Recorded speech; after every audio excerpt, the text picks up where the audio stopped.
This is Mental Health Matters. I'm Dr. David Brownstein, licensed psychologist. Since the very first time I heard the term social distancing, there was just something about it that didn't sit right with me.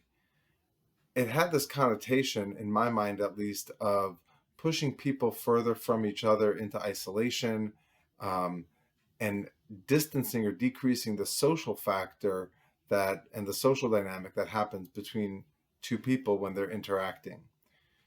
It troubled me, but I didn't really have a better term or couldn't think of some other way to refer to it that was concise and that communicated the point of importance that at this time, as we go through the COVID-19 pandemic, we need to maintain some distance between people to decrease the spread of the virus.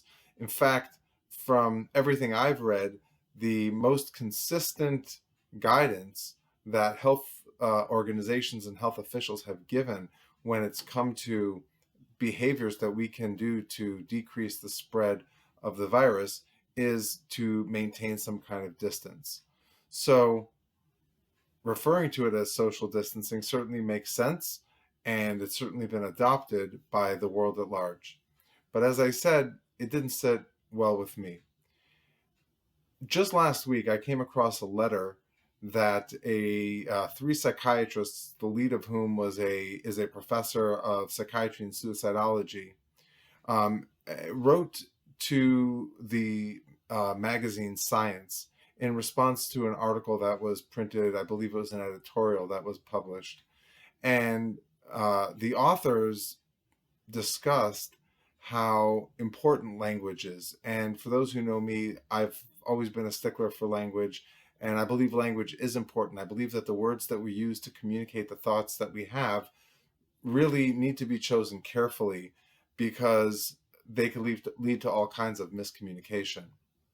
And so the authors suggested that using a term like social distancing does have, and they kind of validated for me that it does have implications and ramifications beyond just maintaining a distance between two people in a particular space.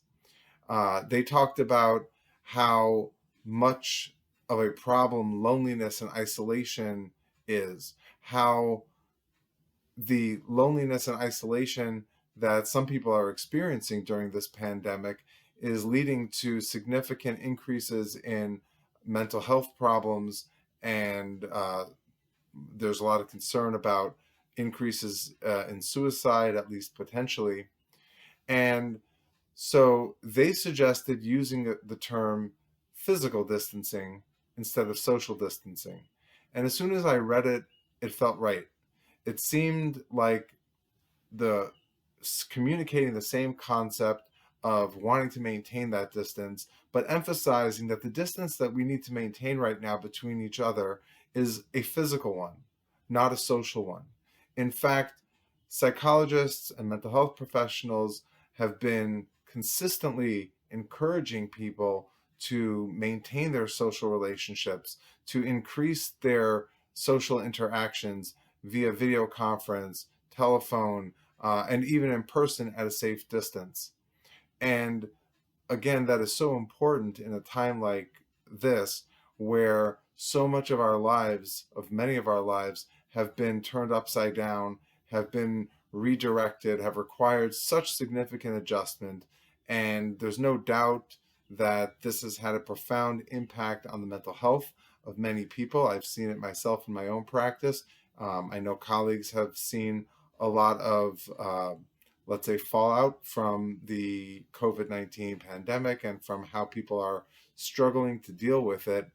And it just seems that we don't need another unnecessary term, an unnecessary factor to create increased anxiety, increased senses of isolation among people. So I encourage you, all of you, to begin using the term physical distancing. See how the change in language changes the texture of the conversation and of the way you communicate. I think emphasizing that it's physical and not social distancing is so important. We need social closeness, we need social inclusion, and we need to do that while maintaining physical distance. I hope you'll be able to begin to try to adopt this term in your language, and perhaps we can shift the conversation and shift the way we talk about our need to create space and distance between people in a physical space as we continue to progress through this global pandemic. I hope you found this video helpful and interesting. I look forward to your feedback, which you're more than welcome to leave for me. You can do so on my YouTube channel at Dr. David Brownstein. You can subscribe to that YouTube channel. Find me on Facebook at facebook.com/Dr. D. Brownstein. And you can find me on my website at drdbrownstein.com.